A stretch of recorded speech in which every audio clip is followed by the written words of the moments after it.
Okay, hi everyone. Yeah, great to be here. Thank you so much for having me on and giving me the opportunity to speak to you. It's been an incredible experience for us working with several of you over the past year, helping you get more out of your e-commerce businesses and contributing more to your charities. And I hope that we get to work with many more of you over the coming months and years. So today I'm going to talk about driving profitability in charity e-commerce. Before I crack on, just an intro to myself. My name's Ollie. I'm a co-founder of Listing Monster. So we're an AI-powered listing software for charities and resellers. Essentially anybody who faces the challenge of selling unique one-of-one goods online. Little background to myself. So I previously founded an online fashion reseller called Rethread. I built that up and sold it a few years ago. And then my second business was a financial consulting company for e-commerce businesses. So I'm well versed in just how challenging it can be to grow a unique goods business profitably. So what's on the docket for today? First of all, look at what is profitability in charity e-commerce or a unique goods business, the challenges around that, and then I'll introduce our framework for today, which is around 3 levers that we can pull on to impact our profitability. As part of that, I'll be handing out some kind of actionable ideas you can implement in your own setups, and also talk through some real customer stories. At the same time, I'll round it off with how Listing Monster can actually help you with the profit challenges we discuss in the presentation. So to kick off, what is profitability in a sector like this, i.e. a unique goods business model like charity e-commerce? So this is a classic profit and loss statement for a business model like this. At the top, we've got our revenue, which if I unpack, is essentially the volume of listings I can put up multiplied by the percentage of those listings I can convert into sales. We call that our sell-through, multiplied by our average selling price. We've then got 2 types of variable cost in our business. We've got cost of sale, things like shipping, packaging, advertising, and any purchasing costs for new or bought in goods. And then unique to this type of business model, i.e. anyone who sells one-of-one goods, is this concept of listing cost. And this can be a very substantial part of your profit and loss. So for charities, that's going to be the number of paid listers you have on the team multiplied by the cost of an employee. And also don't forget that there's a cost to finding and managing volunteers as well. And that needs to be included and factored in. So netting these variable costs off our revenue gives us our gross profit, and our gross profit tells us what is the kind of ongoing profit that our business spins off as we grow and scale.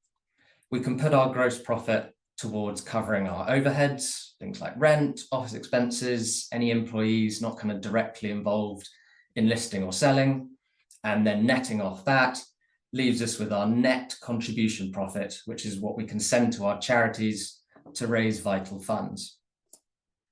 So what are the challenges we face in a business model like this? First off, an unlisted stock problem.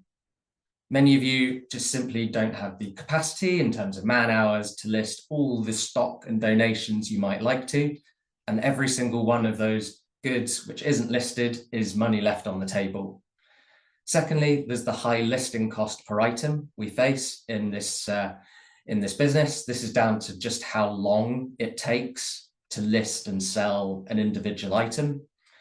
Thirdly, something which many of you I know have run into is a space constraint.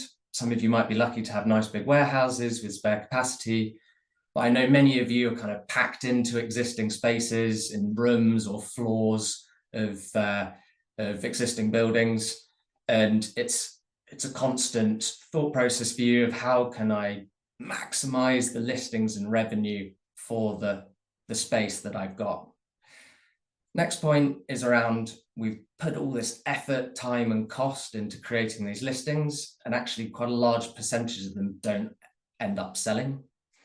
And finally, pricing. There's this kind of classic trade-off of, do I go for speed? So kind of pick a set price, auction it, send it on its way, maximize for speed and volume, or do I spend the time to research a price that perhaps at the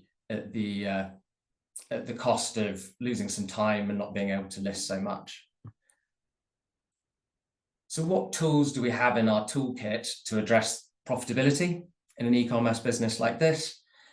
So a business model with unique goods essentially has three things or three levers that really make it tick to impact our financials and profitability. The first one being our listing speed and productivity, the second being our sell-through, and the third being our pricing.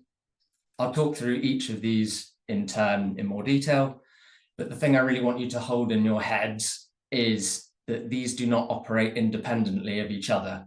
There's a trade-off here, and that trade-off is time. So the more time I spend optimizing one, I run the risk of harming another, and they're constantly needing to be balanced. So onto our first lever, listing speed and productivity. This is most commonly measured by listings per day per employee. How does this impact our profitability?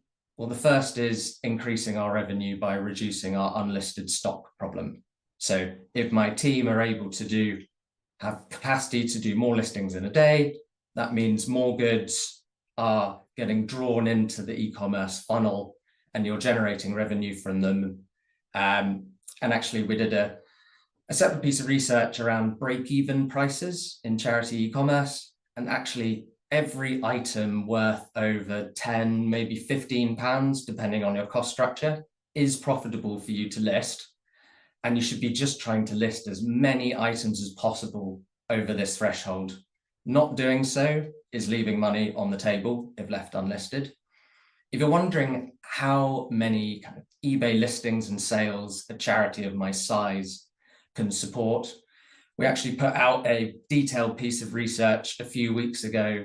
You might have seen it in the CRA's newsletter, which looked at virtually every charity in the UK. We looked at the volume of eBay sales they're making, and then compared it to the amount of donations, which we kind of proxied by the number of donation centers or shops they have.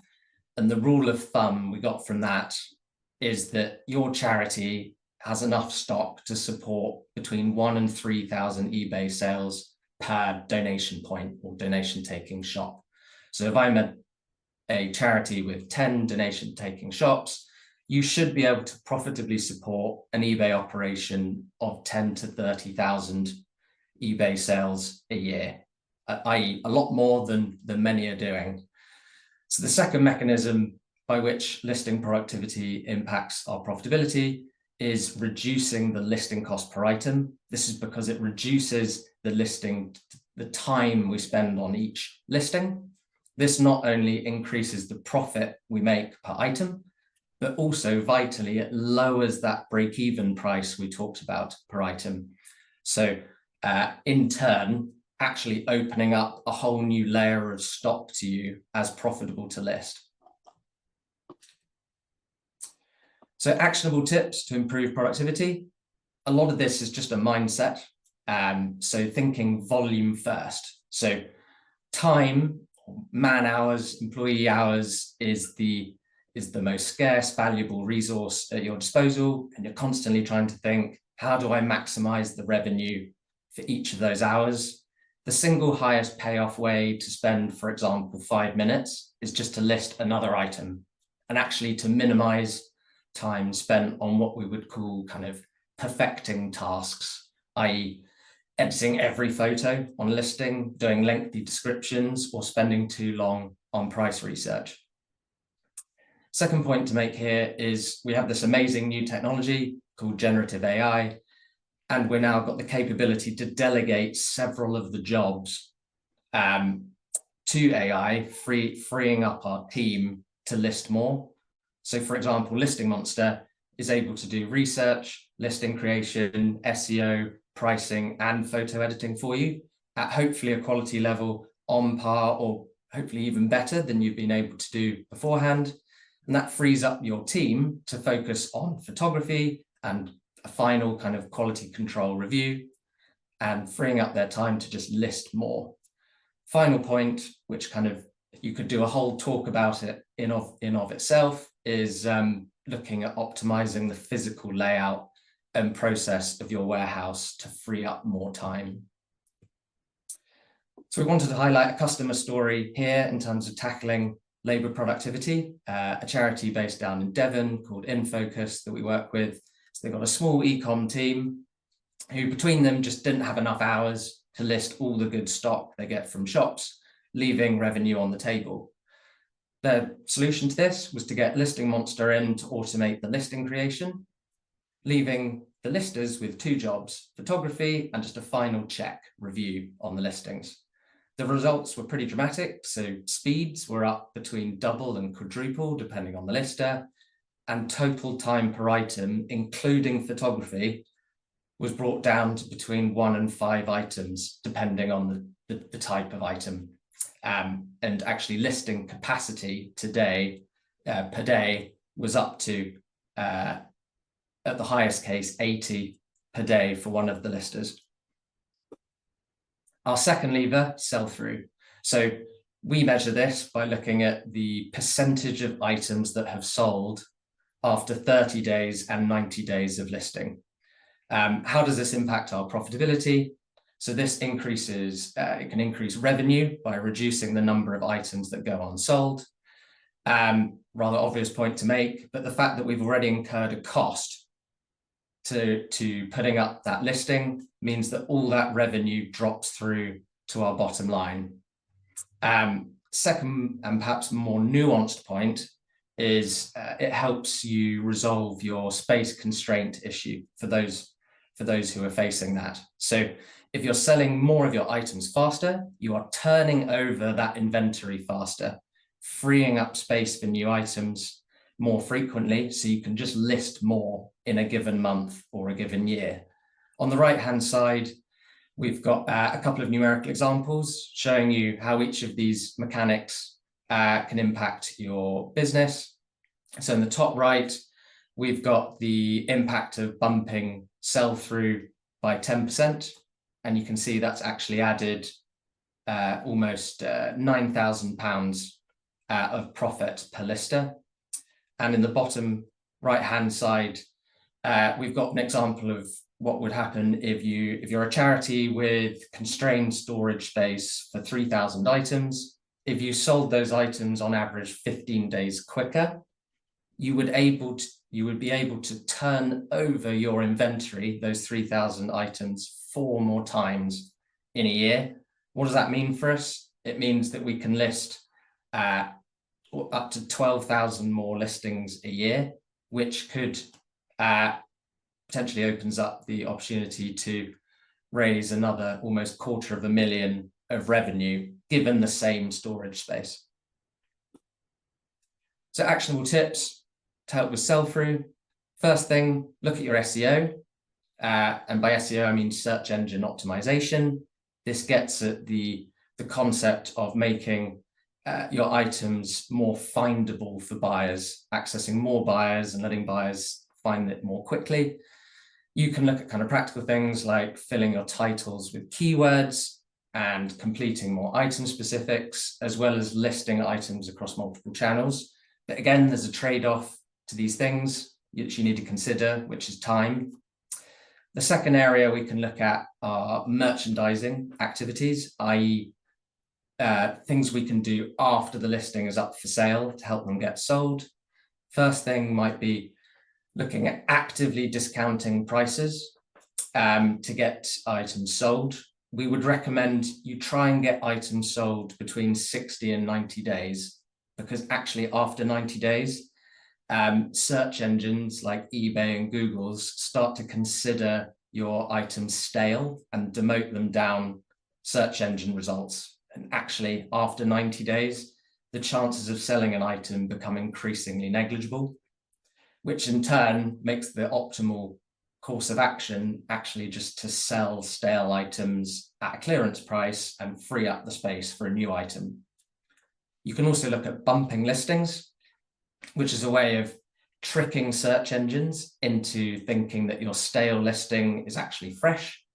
And then you can also look at swapping listings between different formats, buy it now and auction, because actually different buyers operate in each of those formats. So if you swap an item between each, your total pool of buyers you get out is actually larger.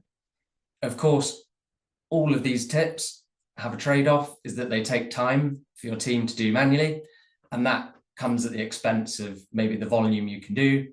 Luckily, we've now got tools and the technology. For example, Listing Monster can do a lot of this for you. So it can do your time-consuming SEO tasks, and very soon, I'll touch on this more later, we'll be able to do your merchandising tasks for you too. So a customer story in terms of tackling and improving sell-through, a charity called Crisis, based in London. They were faced with the challenge of executing a multi-channel listing strategy to try and get more items sold more quickly, but they didn't want to spend a bucket more time on it and have that impact their volume. The solution to this was to get Listing Monster to create the 62 fields of data that were needed for them to cross-list across Shopify, eBay, and Google Shopping, and optimize for each of those channels. I mean, for a human to do this manually, that would have taken an incredible amount of time per item to create 62 fields of data. And you can actually see the same item on the right-hand side listed across those 3 platforms, with Listing Monster creating the data for each. The results were incredibly successful, so they were able to efficiently execute the multi-channel strategy at the same time as increasing their listing productivity, and this all helped to boost e-commerce's income. A perhaps less touched upon point is the fact that despite this is the more complex listing strategy, they actually needed to give out less specialist training and onboarding to new staff and volunteers, because the AI was picking up so much of the heavy lifting in terms of the listing. On to our final lever, price. So you probably most commonly measure average selling price with respect to this. But the key thing we want to point out here is that a higher average selling price, or ASP, is not always the best thing for your revenue and profitability. If you're driving higher ASP as a result of getting higher quality goods and donations into e-commerce, that's always a positive. But if a high price is coming at the expense of your sell-through, for example, you are not dropping prices to get things sold, stock's going stale, or you're spending too much time on price research and it's harming your labor productivity, actually it can quite often be a negative. Really, the only hard and fast rule we'd recommend is that you work out your break-even price per item based on your cost structure, and then just maximize the amount of stock you can list over that. On the right-hand side, we've got a numerical example of that kind of classic pricing trade-off conundrum. So here I've got average price falling by £5 between the scenarios. For example, you might be discounting more heavily to get stuff sold, or spending less time on price research and preferring auctions instead. So that drop in average selling price was driven by actions which have increased sell-through and listing productivity. So in this example, that drop in average selling price, but increase in listing productivity and sell-through has far more outweighed the drop in average selling price. Actually, our profit per lister is not a million miles off doubling with the lower average selling price. So some actionable ideas on pricing for you to think about. So there's that kind of hard and fast rule, which is we'd recommend work out your break-even price and just maximize the amount of volume you do in excess of that. Of course, prioritize the higher value items first to just make sure that they get listed. In terms of our recommendations about pricing strategy, this is going to be changing as of now.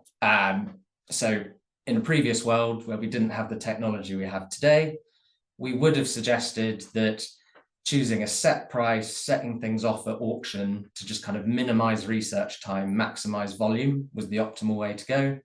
But obviously this has a trade-off in that many of those auctions are going to end with a single bidder who's paying you less than they might have been willing to pay. In this new world, we can now get AI to automatically do thorough price research for us to identify a fair value or kind of target price for the item. And then we can set the listing off at the target price and then get AI to help us with automatically discounting the price from there to get it sold. So a kind of start high and lower until clear, instead of a start low and hope you get a competitive auction to bid things up. You can also look at your sourcing model to try and get higher quality goods in. So a lot of this, we speak to people a lot about it, is about shop engagement.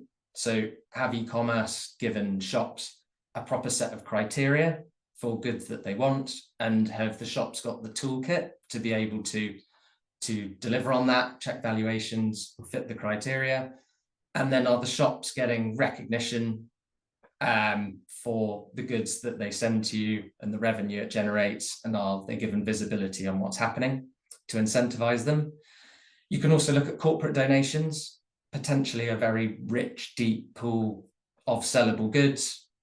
And actually, towards the end of my time with Rethread before selling the business, we were actually selling a lot of corporate dead stock and off stock, and that did really well for us.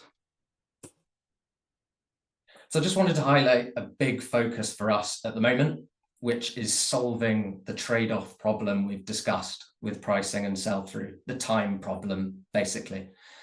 So we've been busy training our AI to perform human-like jobs in terms of pricing research and executing merchandising activities. So on the pricing front, we are building a special AI which will sift through huge amounts of search results on previously sold items on eBay and Google, and we've trained it to pick out the items which are a genuinely good match for the item you have in front of you, discard the items who are actually not a great search result match, and then automatically suggest a price to you based on that, and a well thorough research price, and kind of mimicking the process you would expect a human to follow. What does this enable us to do? It allows us to price at a fair value, a target price, but without spending that time to work out what that is and taking time away from focusing on volume. And it also allows us to ditch low-priced auctions, which might sell for lower than a fair value. So it should help you increase average selling price. On the merchandising front, we can get AI involved to automatically handle a bunch of those tasks we discussed earlier, kind of discounting, relisting, bumping. It can handle that to help maximize your sell-through. Meanwhile, your team can just spend their time focusing on volume. And also importantly, with it handling sell-through tasks, even though we've got a higher starting price, if AI is doing everything it can to maximize sell-through, we can deliver a higher price or higher average selling price without that harming our sell-through. So in the new world, our kind of optimal recommended strategy is going to become price at a higher target price and discount from there to clear, as long as you've got those processes automated, so it's not taking you time. So as an extension to the previous slide, kind of broadly, and to kind of wrap up, what profit challenges can we, Listing Monster, help you with? As of today, we can help you with your listing speed. So charity users using the tool are kind of averaging between 35 and 80 listings per day. That's including photos. That's up from kind of maybe 15, 25 was the average beforehand. And then we can also help you with your SEO and cross-listing to improve sell-through. But we're soon going to be able to help you with a lot more. So as I touched on the previous slide, we're going to be able to help you with your pricing research and performing those merchandising tasks. all automatically. And then we're also looking into how we can better use reporting and analytics to help incentivize shops to send you better goods and incentivize listers to keep the pedal to the metal on volume. So in essence, Listing Monster is just trying to help you maximize each of those profitability levers. So listing speed and productivity, sell through and pricing, but removing the trade-off from doing so. So with that, if you've been interested in kind of topics we've discussed, just come and speak to us in terms of a next step. You can come through our website.